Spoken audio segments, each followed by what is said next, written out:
Hi, welcome to HMP Talks. I'm here with Cara again, and we are lucky enough to have a guest with us. Today we have Andrew Rose from IMA Financial, and he is a benefit and risk advisor. And even though I have to tell you he is in Atlanta, Georgia, I call him a traitor because he is originally from the West Coast and was here in Washington with me for a long time, which is how I met Andrew.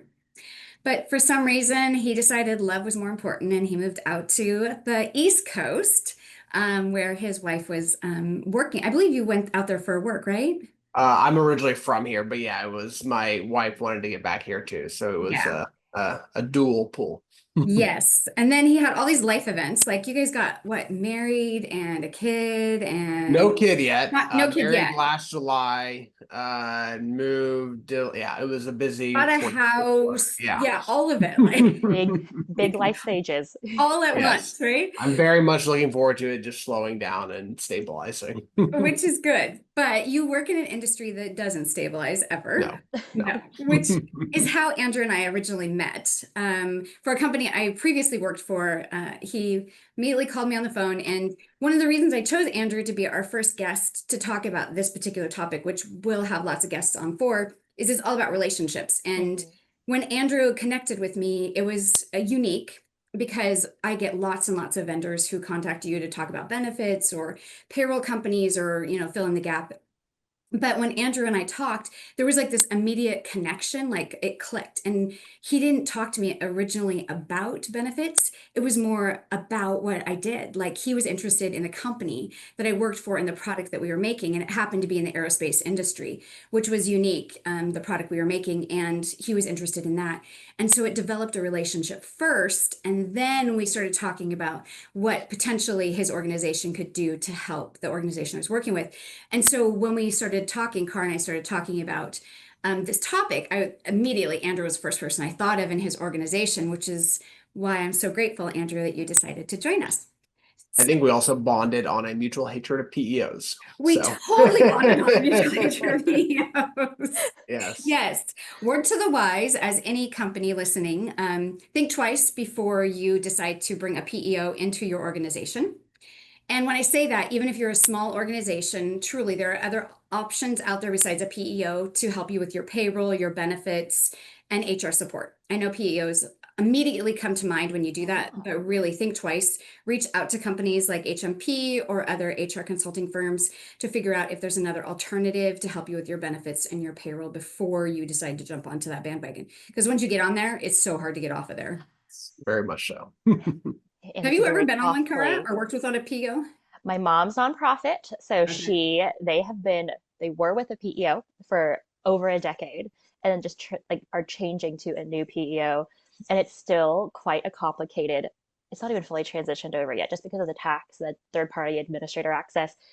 It is quite a transition, and also just seeing the numbers associated with the type of now the transactional kind of the admin piece. Yeah, that's great, but it was a very um, kept the status quo going. So in that past decade, the benefit strategy was still the same.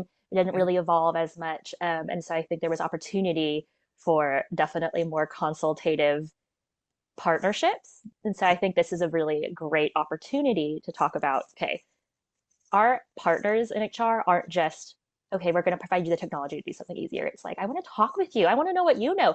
I mean, Heather, in our last couple podcasts, Andrew, we've like only scratch the surface. And as Oh, we know, HR covers so many different pieces of things and benefits as well. We might be able to dabble, but that is why partners like you is so important because I am not a specialist in everything. I might know enough to just like speak, like, oh, I know what a benefit is, and I can do like an open enrollment, but actually understanding a benefit strategy, I need a partner like Andrew. So it's true. I think that what happens, and Andrew, sorry, we'll let you introduce yourself No, because I please. just totally I dove know. in and It's like totally great. Keep like, oh, going. Andrew's just a part of this right now. We'll have to have you on forever because now we're going to get on all of these topics. But one of the things about it is the difference between tactical benefits and Mhm. strategic benefits, right? Tactical, I Yes. think HR can do every day of the week, and they don't have to have the relationship component as much. It's the strategic side where you better build a relationship with somebody, because this side over here is what saves the company money. This side over here is what makes you very valuable in HR. And this side over here is where your relationship building outside the organization and your networking really truly comes into play. But before we start diving into all of that, which is super important, Andrew, Yes. first of all, I was thinking about it when I was coming up with a introduction for you. I was like about to say Feek, and then I was like, oh no, that's not the name of the IMA now. I know. I had to remember Yes. that. So Yes. I'll let Andrew introduce himself and explain where that comes Yeah, from. of course. Yeah, so thank you guys both for having me on it. This is what it's all about. This is the fun that you get to develop these relationships, and it's work, but it's not work, and it turns into friendships. And I actually want to just go grab a beer or a drink or coffee or lunch or whatever it might be, because you just enjoy that, and that's probably my favorite part about this job is I also get to pick my clients and pick the people who I get to work with every day. And if I don't like someone, good luck. Go find someone else to work with, and I'm just not gonna put myself through that. But yeah, so I joined IMA, previously Parker Smith Peak in the Pacific Northwest, a little over 3 years ago. And so IMA has had a really kind of unique, really last 5 years, but really history. We've taken this idea of the regional broker who was specialized in specific industries, or really had that white glove service approach, or really had that strong brand recognition locally, but maybe not nationally. And they were kind of trying to figure out how to scale to the next level. What does the next progress look like for them as a firm?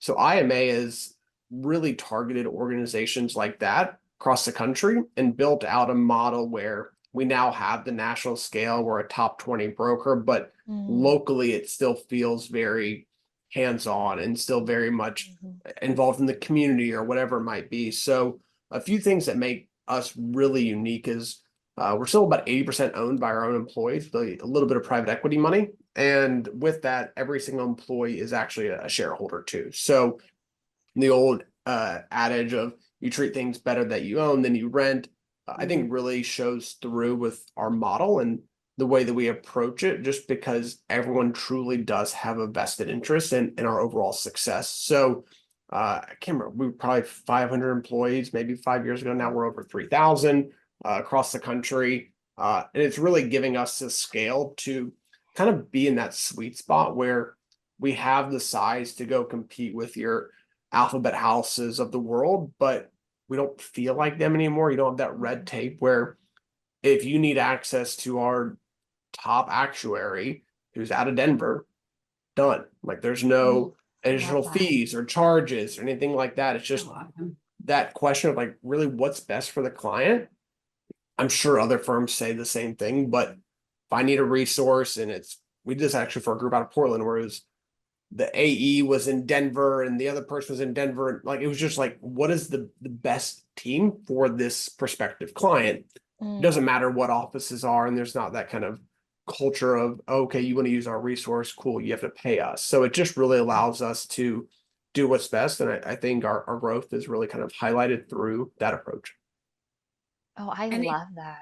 The Go ahead, sorry. nuances of your clients. Like you really try to get to know like what do they need. It's not a one size fits all, and it's like No, not at all. true relationship.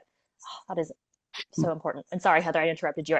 Oh, no, you're totally good. But it's true. It's one of those things where you feel like even though you have Andrew on the outside, there's like these curtains behind him, and then he opens them, and then there's like, but here are all the other resources that you have, right? Exactly. Yeah. And so Andrew says, oh, we've got that. And I'm thinking, okay, Andrew, you're a one-man show, right? What are you talking about? And then he's like, oh, but here's the actuary's phone number, and and here's the risk management's phone number, and here's the comprehensive, and whole here's health team. yeah, exactly. And you're It like, just what goes are you on and talking on and about, on. right? Yeah, it's super awesome.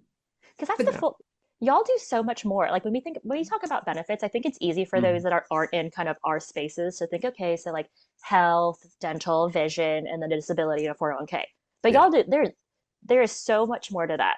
Angie, like what are some of the other areas and services that y'all's group also can kind of dabble in or provide information on? Yeah, great question. So it really is everything. So traditionally, most insurance brokers would do like the benefit side of things and the property and casualty side of things, which we certainly do, but we also have the 401k. We've got teams of doing due diligence. We've got, if you want to look even more specifically within benefits of like key man or like buy sell agreements or I mean, it really just goes on and on and on, which really allows us to become an intertwined partner. And once we understand Mm, your business, and you realize we're not just here to sell you another line of product, and it's like, what do you actually need, and how can this potentially solve a problem for you guys? And then it's really kind of structuring that accordingly. And especially when we get in with all of it, then we know everything about your business as almost as well as you guys do, because we're mhm, looking at the risk and we're looking at your contracts, and we mm, have these 3 to 5 year strategic plans. So we know what you're trying to accomplish. And at the end of the day, we're just here to help you get where you're going. And that's what makes it fun.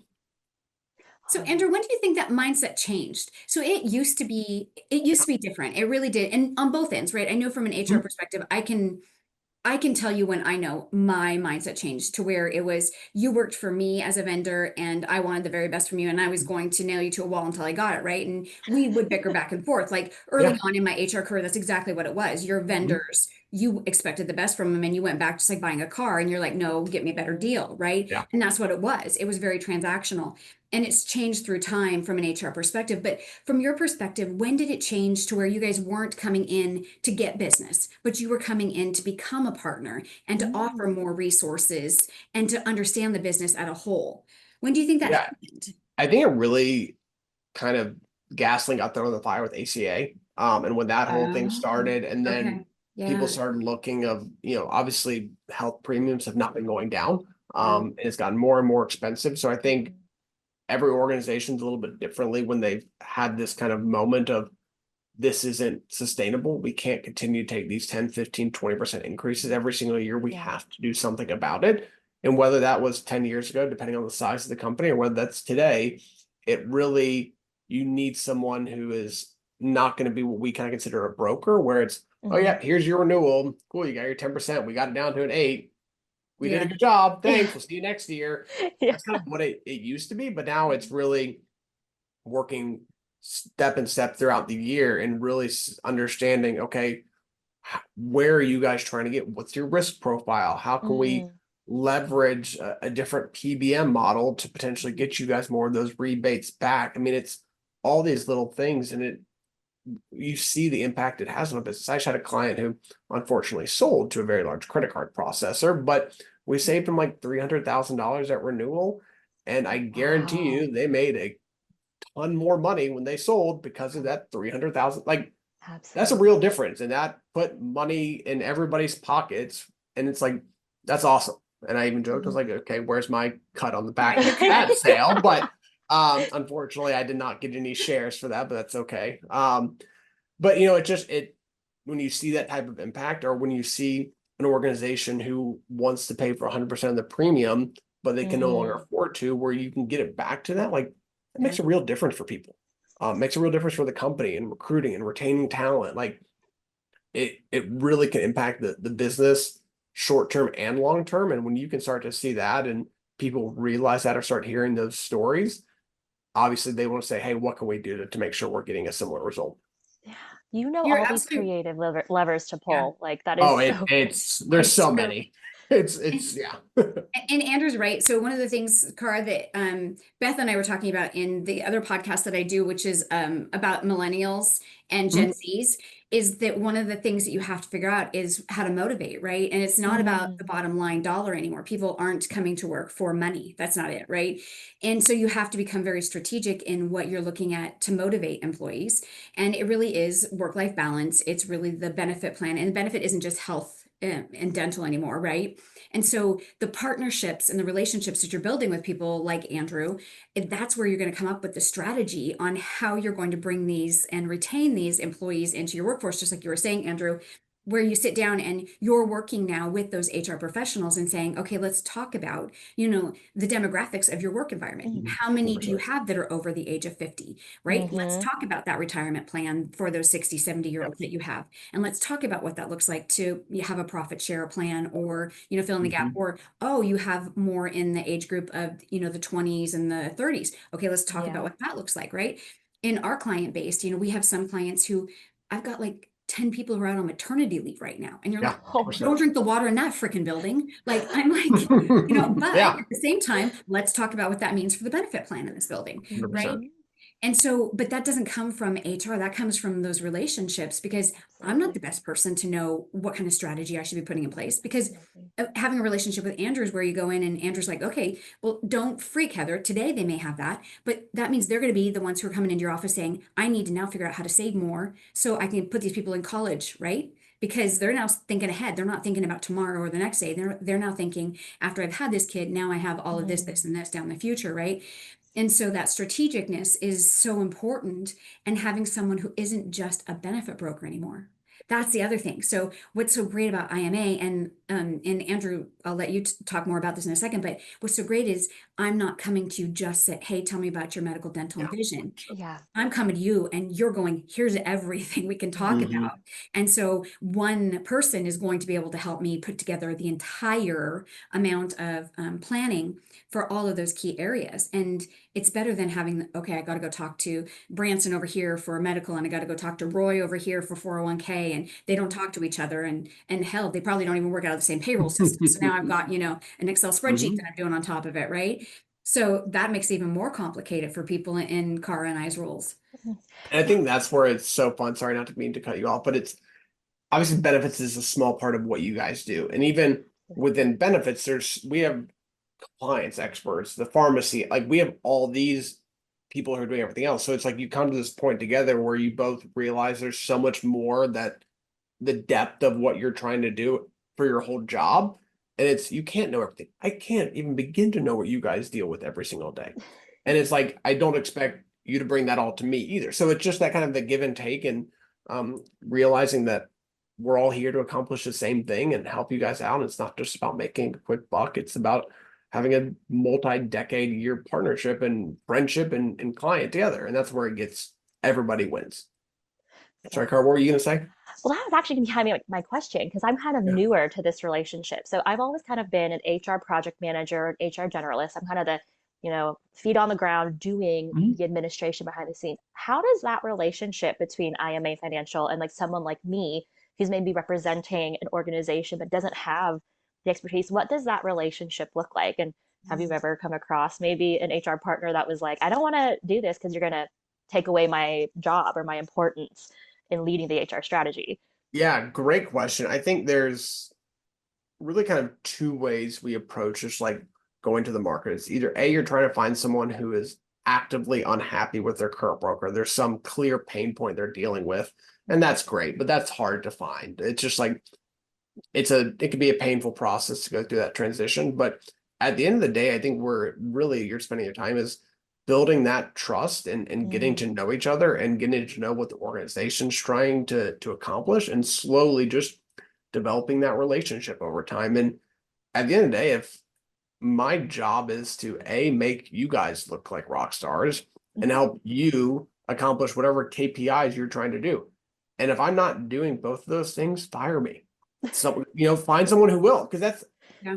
I'm here to get you a promotion. I want you to go become that CPO or go to the next level of organization or whatever you're trying to accomplish. And once everyone starts winning like that, then it's like, hell yeah, let's work together again. Let's do this project. Like that's just where it gets fun. And you already have that trust, so you can kind of hit the ground running. And there's no ulterior motive. It's just, hey, let's just do some good work and get you guys what you need. Oh my gosh. Okay, I'm already like, okay, this is great because if I partner with you, then I pretty much get like a course in understanding benefit strategy, knowing all the different pieces. I can at least know enough to be dangerous, to your point, be able to say, okay, now I can look at the holistic picture of benefits and at least understand the inner working parts instead of just coming in and doing the basic things that I've seen at, every company here, there, and everywhere And else. it's So, so hard. I mean, it's next to impossible for us to keep up with every new vendor and every new yeah. fertility or mental health. Like Hmm. it's overwhelming from our perspective. Like, how the hell are you guys supposed to keep up with that? Like, I it's don't know. impossible. But it's understanding, like, okay, going back to the point, we've had a lot of people who are having children. Okay, Yeah. are people struggling with fertility? Like, how is that being Hmm. talked about in the organization? How's like women's health in general? How are we kind of planning for that? I think those little things, it doesn't have to be $100,000 spend to give value to the employees. It's listening to them and saying, hey, we have this kind of want or need to feel heard, and delivering on that, like that's the easiest thing I think any organization can do, whether it's a millennial or a Gen Z or a baby boomer. Like you listen and deliver, people are going to be happy and they're going to stay. Andrew's absolutely right. And the other thing, Cara, is that when you build the relationship, which is the key part of, doing this with vendors that you trust, right? And the trust is the big important part, right? Is that you then become the expert in the organization. Andrew doesn't become your expert, right? So Andrew builds the relationship with you and HR, and then the business relies on you and HR, and you rely on Andrew. And so that's what usually happens in these kinds of relationships. So when you're sitting at that table with the business owner or the business leader, and they're asking what your plans are, what your thoughts are, what your budget is, what your needs are, what the organization's needs are, you're having already had those conversations with Andrew or Andrew's counterparts or whatever the case may be, built out your strategy, right? And you're bringing that to the table. So you look like you know what you're doing. And then you're the expert in the organization, and you're the one that they rely on in the organization. And that's what those trusted relationships become, right? And then you and Andrew start building out what that looks like for the future, et cetera, right? And so that's the important part about the relationship component as opposed to the transactional component, because you don't get that in a transactional relationship anymore, right? So the person like Andrew was saying, and we have clients that are nonprofit especially, and I think nonprofit more so than for profit end up with transactional vendors. And so at least two of them are municipalities, our clients have very transactional type relationships where they come in, they do their open enrollment. You have a 10% or a 15%, and I go in and I transactionally know you need to get me a 3%. That's all they've got the budget for. They come back with 4%. We'll see you next year, right? And there's no strategy behind it, and you can't build that with them.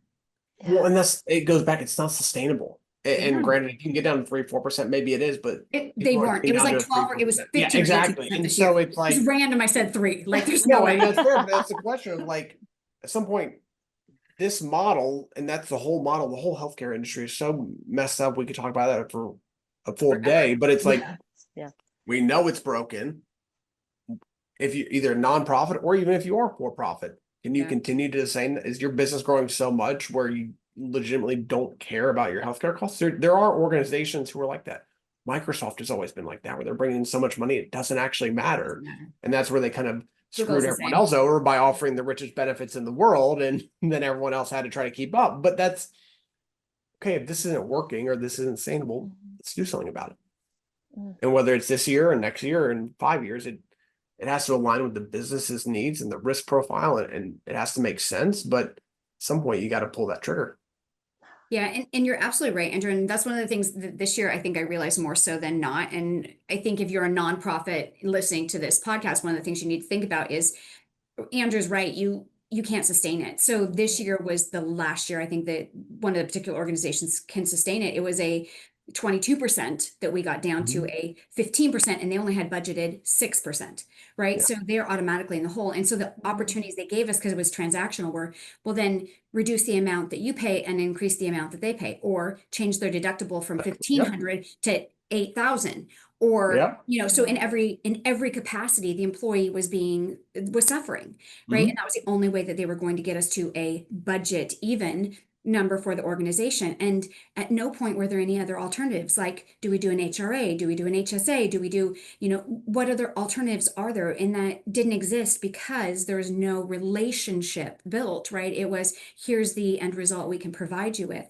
And so I think all businesses should consider building relationships with true brokerage organizations, so that they have an opportunity to come up with other alternatives than just, hey, this is what you have to pay. Because at the end of the day, the employees are the ones who suffer, and they can't continue. And then what's going to happen? You lose really great employees, right? They can't sustain it. Yeah, I mean, I think we've all had a job at some point, whether it's through benefits or some other perk or kind of thing where it's like those soft kind of value things where it's, I'm not going to leave because this is actually really like this. Like, I was talking to a friend of mine who works for a nonprofit here in Atlanta, who 100% of his healthcare and all his premiums paid for his whole family. And even though he doesn't make a ton of money, he's like, that's huge. Like that's such a huge value to his family, and that he can deliver that would have cost them $1,000 a month or whatever it might be. So right there, that's a huge, and he'll never leave. Yeah. Because of that. And that's granted, not every organization can afford to do that. We understand that, but it's just an easy example where it doesn't always have to be about money. Yeah. Absolutely. And that's a Similarly, strategy. Oh, sorry, it Kara. absolutely is a strategy. Because I was thinking about what y'all were talking about with the, fertility treatments as well. Mhm. A lot of my friends, whether it's maybe a job they weren't super thrilled in, or maybe it was an environment that they were kind of thinking about leaving, but because it can be very expensive with family planning Oh, yeah. resources, having Yeah. an organization provide that to them, they were already like, I got to stay for at least the next 5 years. That's like a long-term That's a strategy. They're like, huge. I'm going to be in Yeah. this and I'm going to Especially nowadays, dedicate that's like myself. forever. Yeah, because they were like, I just can't go through this, and I know that I'm going to have to do it for, let's pretend, like call it 2 kids if they wanted to go through the process. And so I have seen them, continue to be committed to this organization when maybe that benefit wasn't there. They might not have been providing that level of dedication and service to that organization. So Yeah. And even at like the extreme, say that costs the organization $20,000, which it wouldn't, but like I think anyone would pay $4,000 a year to keep an employee for 20,000 for 5 extra years. Like I think every organization is hitting the yep. yes button immediately on that. Yeah. So it's it's kind of funny when organizations kind of miss that mark. And I think organizations need to have a strategy. So I always, when I work with an organization, I ask them, I say, what's your strategy? Is it higher compensation, lower benefits? Is it higher benefits, lower compensation? Just pick your strategy and move forward. Yeah. Because that's exactly it. Pay them a lot of money and give them really cruddy benefits and they'll stay if that's Yeah. what you want. Or pay them lower and give them really great benefits, right? Whatever your strategy is, that's what you promote. And then you get those type of employees. Well, and yeah, that same question, like as your deductibles, like what do you guys who are you competing with? Are you trying to go take employees from Microsoft? Are you trying to go take them from a startup or a Yeah. nonprofit? Where are you recruiting from and looking at that? And what are you competing with? How do your benefits compare to that? And where are you? Are you trying to be the richest or are you trying to be Yeah. somewhere in the middle? Like it's amazing how many organizations aren't having that conversation. They're going to hire and they're wondering why they're struggling or why they're not getting these candidates that they're looking for. You guys actually don't know what the candidate is that you're looking for. Yeah. Andrew, do you Yeah. have an example of maybe like an organization where you've been like, okay, this is a dream partnership that I've had with this this is a true relationship, and here's how we've been able to actually set them up for success because they've trusted us and partnered with Yeah. us in a way that we can set them up for thriving in the future. Yeah, great question. I think there's one in particular that comes to mind. It's actually a cannabis organization down. They were in Washington, now they're in Phoenix area, but Okay. we actually got brought in by a consultant who was just trying to steady the ship and just get someone in there who was actually knew what they were doing on the benefits side. And we started with that, and then they brought in a full long-term HR director. And once they realized that we actually knew what we were doing, not only in the benefits space, but a lot of industries have quirks and there's a lot of compliance and regulation. And as soon as they realized that we actually knew what we were doing, like, wait, can you help with the business insurance too? I'm like, yeah. And they're like, wait, can you actually do 401k too? And we're like, yeah. And it's just been fun to see where it's like, they're just, it's always that once you establish the credibility, you're there just to do good work and you actually care about them as a person and the organization. It's fun to see how that evolves. And they're just like, oh, we can do this and this and this and this. And it just kind of snowballs so quickly. And those are the fun ones where it's just they view you as a trusted partner and you're just there to help. And it's you get to feel like you really are making an impact. And I mean, having all three of those lines of businesses, we don't take lightly. It's a lot of if not a lot of ways we're trying to help an organization. That's a lot of costs that they're trusting us to manage. And yeah, we want to make sure that they're set up for success in that. So yeah, but there's a variety of examples like that, but it's fun. Oh my That's gosh. awesome. That So is Andrew, if someone is looking at this and going, okay, do I have a good partnership with my organization? How often should they be hearing from their broker? How often should they be meeting with them? What kind of meetings should they be having? So in their heads, they're like, no, I need to kick them to the curb and call Andrew, or yes, I have a good relationship. This is kind of what is happening with my organization and the broker. What should it look like? Yeah, another great question, because I'll be the first one to say, like, if you've got someone who's trusted and challenging you and bringing new ideas to the table and like everything, good for you. Like by all Yeah. means, like, I think that's everyone. Like whether it's an HR consultant, like if you have someone who is actually doing good work, I don't think anyone's gonna be like, oh, screw them. Like I bring me in. Said it's like good for you. Like there's plenty of business for everyone out there. But I think the first, there's a handful of ways to look at it, but it's do you actually have a well thought out strategy? Like, are you having those strategic conversations more so than just being do you just see them around renewal time? And do they just, hey guys, we have 12%. Like, if it feels transactional, 100% reevaluate. If they're not constantly challenging the way you're wanting to do things, and maybe challenging isn't the right word, but just bringing new ideas to the table and making sure that the organization is actively making these decisions and not just saying, oh, well, we only do one PPO plan. We've always done that. We've always been with Premier or UHC. It doesn't matter who, but kind of what we've always done. That should be challenged in a good way, or just reevaluated on a consistent basis, and really making sure that your consultant is, I always say it's not my job to tell you what to do. It's my job to show you every option, help you figure out what's the best for you and your business, and then hold your hand down that path and kind of walk you down that way. So if you don't feel like that's happening, then time to find someone who is willing to do that work. I can definitely already, just even from this conversation, you've already asked the right questions. And I think all of us can say we've had partners where it has been transactional, but we know how transformative it can be for the organization. And also from a personal level, it like makes our jobs so much easier. Just being like, 100%. I don't know the answer to this question. Let me go ask somebody and know that you're going to get the answer.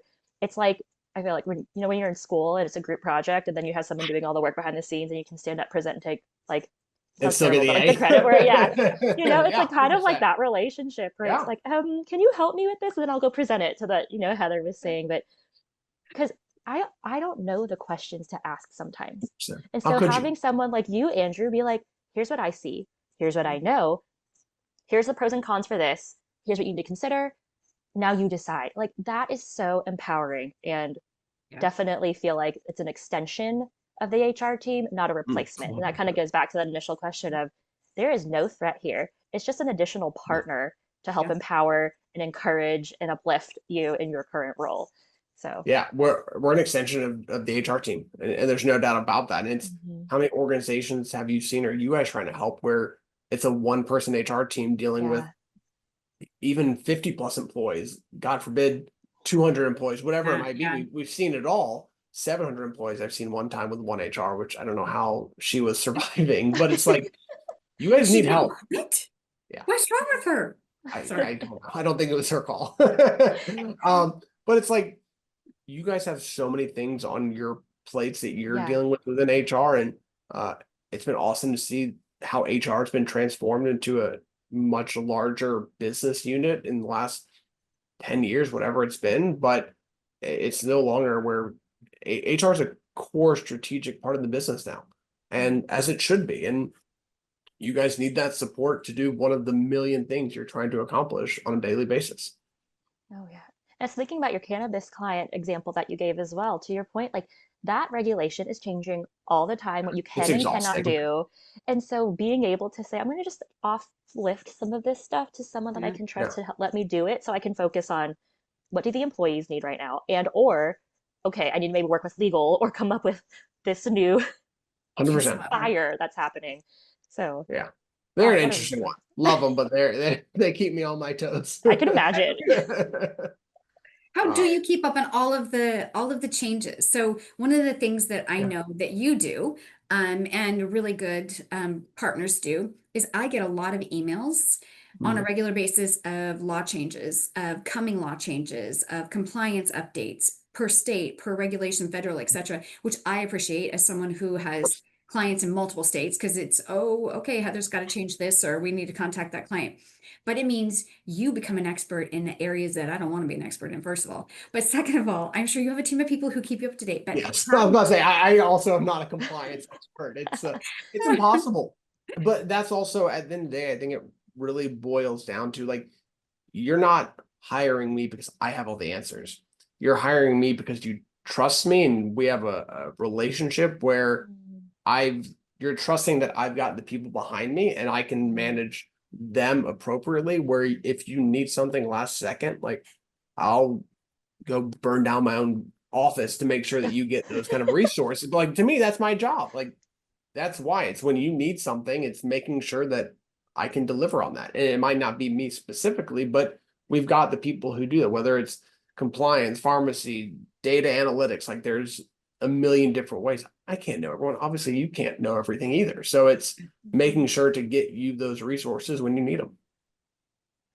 I love that. And Yeah. speaking of some resources, and kind of a last question here for our time, but Oh, please. what kind of trends and like in benefits or in your world are you Yes. seeing that you want to just kind of nudge, maybe if it's a business owner or an HR professional that might be listening, what are some things that you're seeing upcoming?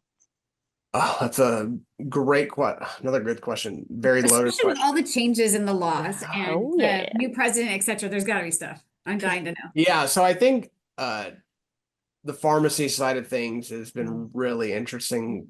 It's Okay. still very interesting. So I think it started with the pharmaceutical manufacturers being the villains, and oh, they're making all this profit, and oh, they're doing this.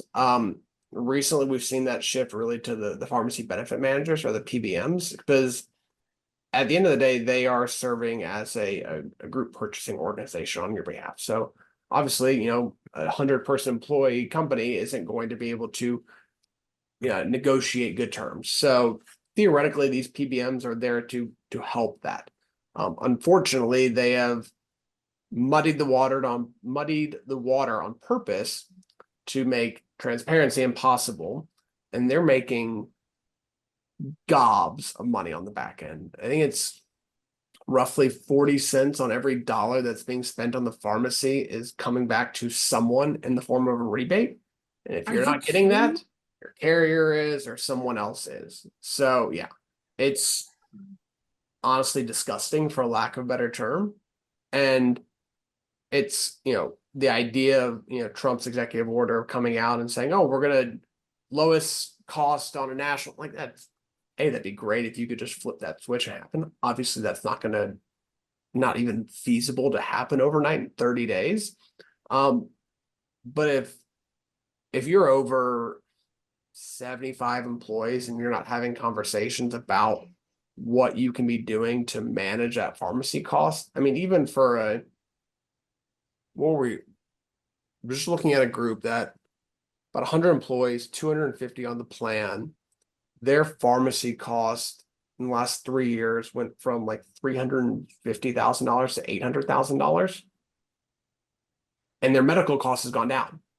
But because that pharmacy had just gone up so much, even with taking them self-funding and looking at just a middle of the road PBM, I think we were going to cut that down to like $300,000. Like there's so much fat to be trimmed Oh in that, wow. especially if you do have higher pharmaceutical spend, like whether it's sourcing a drug from Canada on your behalf, like there's so many things to be done, and rebates and manufacturer assistance. And if you're not doing everything you can, it's just, excuse me, it's an impossible problem to manage when you're fully insured, and you're just going to get those increases every single year because the PBMs are making a gob money on the back end, and they say thank you very much and continue Oh, yeah. so it's Sure they are. it's a really, really ugly part of our industry, unfortunately, but that's where it's fun, where you can deliver huge savings and tell someone, it's like, hey, Heather, do you mind if we get your medication from Canada and your copay is going to go to $0 and your company's going to save 50%? You're like, oh, I care, of course, like, duh, sign me up, like, Yeah, we yes, did this please. yesterday. And those are the fun areas where everybody's winning. The employee's winning because their copay just went to $0. The Mhm. organization is winning because they're managing their costs better. And like, then it becomes a more sustainable benefits package that is custom to your organization. And that can take on 2-3% trend of costs increasing, not the 10, 15, 20% that you're seeing in the fully insured market. Wow. Yeah. I would Okay. never have thought that. Yeah, and I actually now have one more question. Yeah, Actually, please. is there like a size limit or employee size or a revenue minimum that a company has to be to partner with y'all? Because now I'm like, I think I know someone that really may need y'all's help. No, I mean, we have Okay. different teams who are kind of specialized, and every market's a little bit different. So, like, Washington, the small market is kind of considered under 50 employees. So we've got a team that specializes in that. Then you've got middle market of 50 to, depending on the 2,000, I would say, is middle market, and then we have enterprise level type of clients, and everyone's going to get a little bit different experience, but it's really suited to what they need. Okay. Perfect. Because yes, I may or may not pass on your info to some No, please, that's organization where that I it's really am fun. like, y'all might need But help. that's also like, I think that's a great point of, and I love getting referrals like that because it kind of takes down everyone's defense mechanisms where it's like, what's going on? Like, what are you dealing with? What do you need help with? What are you trying to accomplish? It's not a sales pitch. It's just, how can we help? And I think once you have that kind of softer opening and introduction through a referral partner like you guys, it just makes the whole process so much more enjoyable for everyone. And it just is seamless. So I appreciate that. It does. And that's the one thing about working with Andrew, is that it's all about learning the organization. It's not about what Andrew can sell you. It's all about learning what you guys need individually, which is what makes Andrew. And I think it's probably just your whole team is probably similar, but I haven't worked with your team. I've worked with you. But that idea is, how can we support you? What is it that you are looking for? What are your pain points and challenges, right? And maybe we aren't the right resource for you, but let me figure out whether or not that's the case or not. And that's what relationships are all about, right? It's not about what I can gain from you. It's what you're looking for, what you need, and whether or not we can synergy together and come up with a solution for, both organizations. And I think that's something that's so special about you, Andrew, in general, because I think that's just your natural nature, is that you want to problem solve, and you want to do it in a business setting, which I love. But I think also that's what makes IMA so special, is that that's what makes them successful, is the idea that they're built on helping businesses become sustainable and grow in a way of supporting their employees. And that's unique. And so that's Well, and that's to that point of like, we all have heard it's easier to keep a client than to find a new client. And when you can do it the right way, and that's honestly what attracted me to this company and this role, where it's like there's not this pressure of like, oh, you spoke with Heather yesterday. Like, when are you going to close it? When are you going to sell something? It's like, whenever she needs me. Like, it's, I don't know. It doesn't actually matter, because you develop those good relationships and you do good work, and through word of mouth and referrals and friendships, like, the business grows, and it grows in the right way, which I've really enjoyed that side of it. And there isn't that pressure of, oh, you got to get a quick sale or anything like that. I want to build clients in 20 years. I don't want to do it every other year and have to do it over again. It's not fun. Yeah. Andrew, you And I really think give off that vibe for sure, yeah. of like, if it's not me, I want you to be happy. I want you to be successful. Like it's been really cool to just also see you value trust, you value results, but you genuinely care for the success of the employees, their well-being, and also the organization. And it really comes through. So Well, I perfect. appreciate that. Yeah, that's drives me a little crazy, because I'm always like, I think I'm gonna care more than anyone else. And it just, honestly, that's kind of what fuels me. And it's like, yeah, if you've got a great partner, then you have a great partner. But it's, I won't say it arrogant, but it's just like, I'm gonna care more. Like, if I see an email from you, it doesn't matter what time, how many conversations, Heather, have we had, Oh yeah. 7, 8 o'clock my time, like, it just doesn't matter. So, and that's what makes it fun. Yeah. Andrew is also the one who came up with the creative idea for the book that the two of us are putting together, which is the Crazy HR book. So Yes. I need to remember those, to keep writing those down. But yes, I'm yes, excited to put that together. Erin's on maternity leave, so we have to wait till she gets back. She just had her baby girl, so she Oh, was that's born exciting. a week and a half ago. So yeah, Oh, very I know. exciting. So Everyone doing well? yes, yeah. So her two are less than a year apart. Oh, wow. Yeah, my brother Uh-huh. and I are 16 months apart, so I couldn't even Yeah. imagine less than a year. Yeah, my sister and I are 11 months and 12 days apart, so I totally get it. Wow. Yeah, Wow, so that is impressive. I know Yeah. it's crazy. It's insane. God love your parents. I know. I don't, my parents are insane. Well, and I always say, because then my brother is 13 years younger. I always say, after my mom had the two of us, she had to wait a really long time before she decided she needed others. It was too crazy. Just average out the difference between Exactly. all works out. So before we end, Yeah. Andrew, tell everybody something that nobody knows about you, something unique. Ooh, Ooh. something unique. I don't know if I consider this unique, but I think it surprises people that I do 100% of the cooking in our household. My Wow. wife, if What? she has to, even like microwaving something is considered cooking in her opinion. Now granted, I enjoy it, so I don't mind doing it, but yes, I do 100% 100% of the cooking. microwaving. Wow. Wow. Yeah. That is a jackpot win for your wife. I think Awesome. she does know that. She's very Okay. aware of that one. If she doesn't, let us know because we'll tell her. I will gladly remind her. Are you good though? Or just I mediocre? like to think so, but yeah, I learned from my mom, and at a young age she worked from home as well. So we'd be like, "Hey, mom, what's for lunch during the summer?" She's like, I don't know. Go make something. Like, not my problem. I'm like, oh, okay. And then you eventually learn if you want something to taste good, you figure out how to not eat cereal for every meal. I love it. Okay, I totally would not have known that about you. Yeah. Wow. Yeah. Okay, That that's is a awesome. fun fact. I know, isn't it? I'm Wow. glad I've delivered on the fun fact. Oh my goodness. And now I'm like, I need to maybe up my cooking game now too. See. I'm going to tell Dorian. I'm going to tell him he needs to be at your house, Cara. Oh my gosh. I feel like he would really enjoy that. But Andrew, Yeah. it was such a joy Yeah. and a Thank pleasure you guys so having much you for having here. me. Yeah, It was That I was awesome. appreciate I'm it. so glad you were on. And thank you so Yeah, much for just partnering with us. We really of course. appreciate it. Anytime. Happy to do it, and appreciate the time. And hey, you guys have a great rest of your day. all right. Well, this concludes our HR talks with HR Pinnacle. So just remember, if you think you've had a bad day in HR, every challenge is an opportunity to grow. So thanks for spending time with us. Until next time. Take care. Bye. Bye, y'all. Bye.